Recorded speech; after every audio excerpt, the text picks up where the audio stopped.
నా medical college Kolkata 1835 మన south ఏషియాలో మొట్టమొదటి మెడికల్ కాలేజ్ కోల్కతా. సో ఈ బెనిఫిట్ పొందాడు బెంగాలీస్.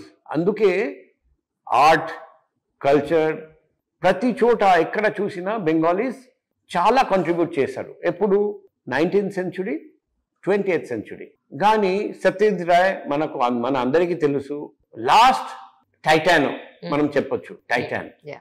తరువాత అటువంటి వ్యక్తులు ఈరోజు చూస్తే బెంగాల్లో లేరండి. ఎందుకంటే బెస్ట్ ఎడ్యుకేషనల్ ఇన్స్టిట్యూషన్స్ అప్పుడు ఉండేది బెంగాల్లో, ఇప్పుడు బెస్ట్ ఎడ్యుకేషనల్ ఇన్స్టిట్యూషన్స్ బెంగాల్లో లేవు సార్. ఎక్కడా కనిపించట్లేదు సార్, టు బి ఫ్రాంక్. ఏదో నామకే వాస్తేనే బిల్డింగ్స్ ఉన్నాయి తప్ప అందులో ఉన్న వాళ్ళ దగ్గర ఇప్పుడు ఆ క్వాలిటీ స్టాండర్డ్ లేవు. బాగా తగ్గిపోయింది. మంచి స్టూడెంట్స్ వెళ్ళిపోతున్నారండి, మంచి టీచర్స్ వెళ్ళిపోతున్నారండి. ఎందుకంటే ఎన్వైరన్మెంట్ పోయింది, మంచి ఎన్వైరన్మెంట్ లేదు, టీచింగ్ ఎన్వైరన్మెంట్ లేదు, లర్నింగ్ ఎన్వైరన్మెంట్ లేదు.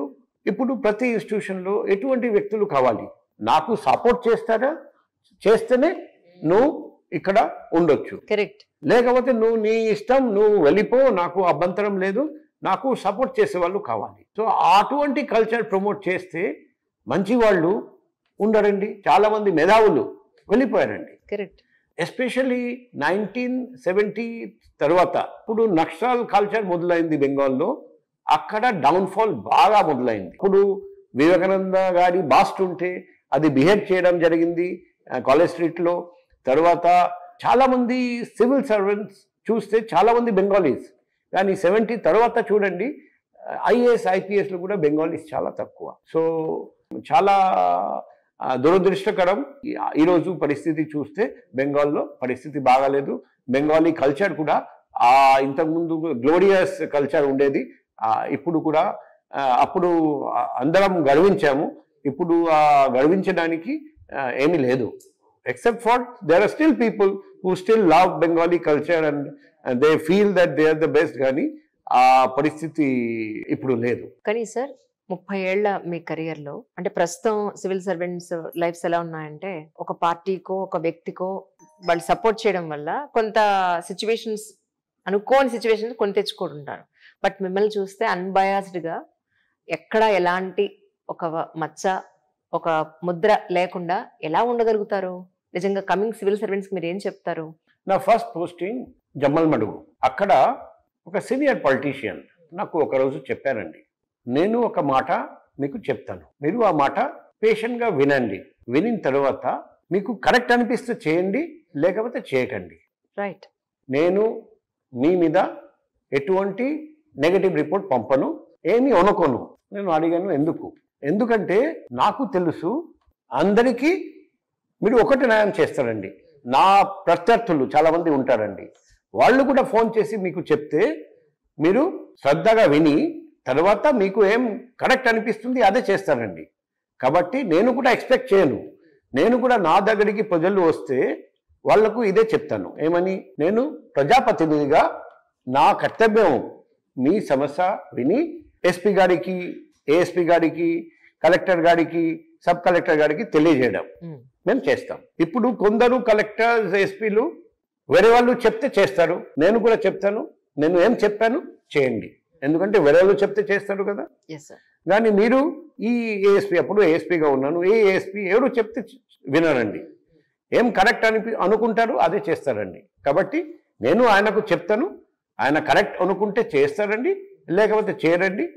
నేను ఏం చేయలేను, నేను ఫర్దర్ అని చెప్పను. ఆయన అదే రోజు నాకు చెప్పారండి, నాకు మీ సంగతి తెలుసు, నేను ఇదే ఎక్స్పెక్ట్ చేస్తాను, మీరు జస్ట్ పేషెంట్గా ఓపిగా వింటారని నాకు తెలుసు, అంతవరకు మీరు చేస్తారని నాకు నమ్మకం ఉంది. తర్వాత మీకు ఏం న్యాయం అనిపిస్తుంది అదే చేస్తారని నాకు తెలుసు, ప్రజలకు కూడా అదే చెప్తాను. సో నేను ఈ విషయం అందరికీ చెప్తాను. ఫస్ట్ పోస్టింగ్లోనే మీరు నిర్ణయం తీసుకోండి. మీకు 2 మార్గాలు ఉన్నాయి. ఒకటి, ఏ ప్రజాప్రతినిధి మీకు ఏం చెప్తే అదే చేయండి. ఇంకొకటి, ఏ ప్రజాప్రతినిధి మీకు ఏం చెప్తే శ్రద్ధగా వినండి, కానీ ఏది న్యాయం అనిపిస్తుంది అదే చేయండి. ఈ 2 దారి ఏదో ఒకటి మీరు సెలెక్ట్ చేసుకోండి. ఇప్పుడు నేను 2 మార్గం ఎన్నిక చేశాను, సెలెక్ట్ చేశాను. నేను జీవితంలో 3 జిల్లా ఎస్పీగా పనిచేశాను. ఇది నా 4వ, నేను ఇప్పుడు సిపిగా పనిచేస్తున్నా. ఏ గవర్నమెంట్ వచ్చినా నేను ఇబ్బంది ఫేస్ చేయలేదు. బెస్ట్ పోస్టింగ్ అది రిలేటివ్ మ్యాటర్. నాకు అనిపిస్తుంది ఇది బెస్ట్ పోస్టింగ్, మీకు అనిపిస్తుంది అది బెస్ట్ పోస్టింగ్. అప్పుడప్పుడు నాకు మంచి పోస్టింగ్ వచ్చాయి, అప్పుడప్పుడు నాకు మంచి పోస్టింగ్ రాలేదు. కానీ ఏదో ఒకటి పోస్టింగ్ వచ్చింది, నాకు జీతం వచ్చింది, నా ఫ్యామిలీ నేను పోషించగలిగాను. సో రెండో మార్గం మీరు ఎన్నిక చేస్తే మీకు జీవితంలో ప్రాబ్లం రాదు. ఏదో ఒకటి పోస్ట్ వస్తుంది, మీకు ఎప్పుడైనా జీతం ప్రతి నెల ఆఖరిలో జీతం వస్తుంది, మీ ఫ్యామిలీని మీరు పోషించగలుగుతారండి, ఎటువంటి ఇబ్బంది ఉండదు.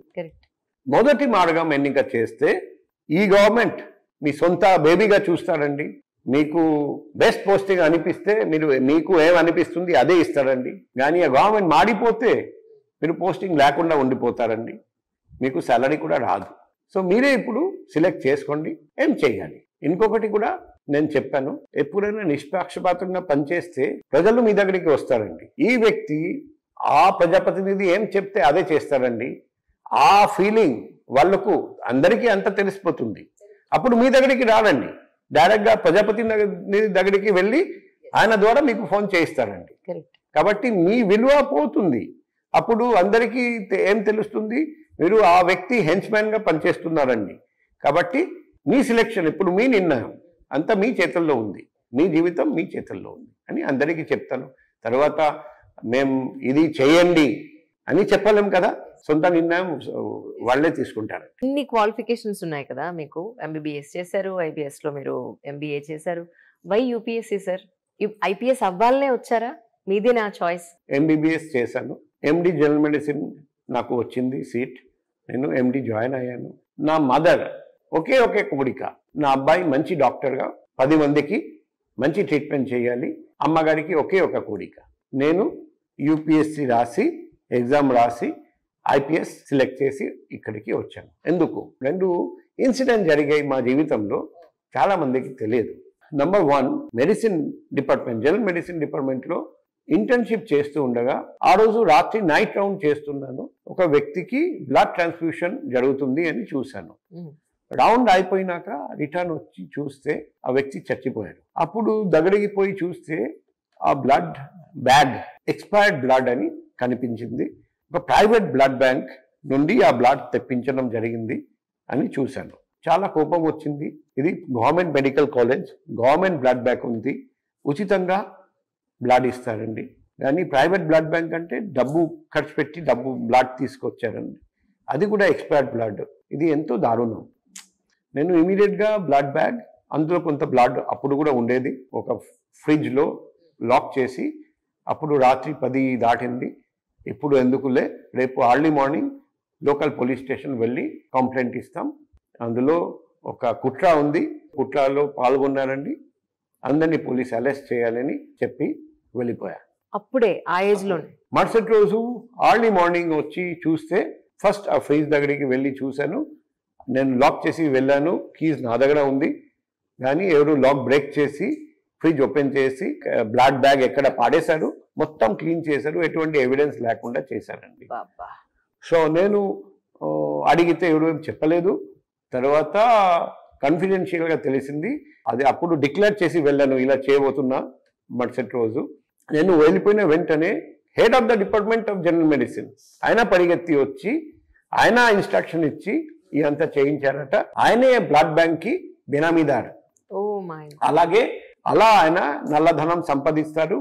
ఇప్పుడు నేను కంప్లైంట్ చేస్తే ఆయనకు ఇబ్బంది వస్తుంది కాబట్టి ఆయన ఇలా చేశారండి. అప్పుడు నేను అనుకున్నాను, మెడికల్ ప్రొఫెషన్ నేను అంత నోబెల్ ప్రొఫెషన్గా అందరూ అనుకుంటారండి, అందులో అంత కరప్షన్ అవినీతి నేను సహించలేదు, నేను పోలీస్ డిపార్ట్మెంట్ జాయిన్ అవుతానని అప్పుడు ఒక ఫీలింగ్ వచ్చింది. కానీ ఫైనల్ అప్పుడు చేయలేదు, ఫైనల్గా నిర్ణయం తీసుకోలేదు. తర్వాత కొన్ని రోజుల తర్వాత ఫస్ట్ టైం నాకు ఓటింగ్ రైట్ వచ్చింది. నార్త్ కల్కటాలో మొత్తం ఫ్యామిలీ మేము ఉండేవాళ్ళం. అప్పుడు నా గ్రాండ్ మదర్, ఆయనకు 6 మంది పిల్లలు, 6 మంది అబ్బాయిలు, 6 మంది కోడళ్ళు, మేమిద్దరం. మొదటి అబ్బాయికి ఒక అమ్మాయి పుట్టింది, రెండో అబ్బాయి నా డాడీ. సో మొత్తం 15 మంది మా జాయింట్ ఫ్యామిలీలో అందరం కలిసి ఓటింగ్ లైన్లో నిలబడ్డాము.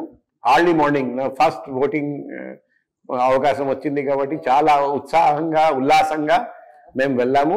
సడన్గా మా విధిలో ఉన్న ఒక వ్యక్తి, ఆయన అప్పుడు రూలింగ్ పార్టీ సపోర్టర్గా అందరికీ తెలుసు.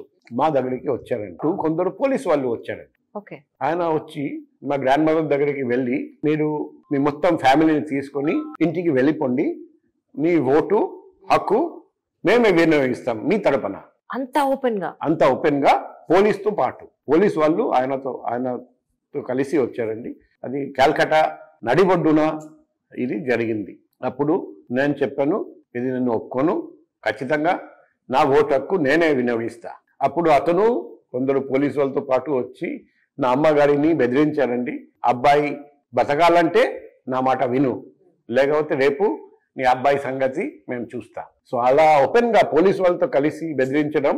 అప్పుడు మా అమ్మ ఏడుస్తూ నన్ను లాక్కొని తీసుకెళ్ళాడండి. మొత్తం ఫ్యామిలీ 15 మంది మేమందరం వెళ్ళిపోయాము. వాళ్ళే మా తరపున ఫాల్స్ ఓటింగ్ చేశారండి.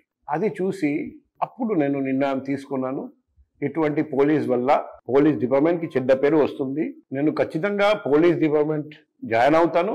ఖచ్చితంగా అందరికీ ఫ్రీ ఫెయిర్ ఓటింగ్కి అవకాశం కల్పిస్తాను. ఖచ్చితంగా అవినీతి నిర్మూలించడానికి ప్రయత్నం చేస్తాను.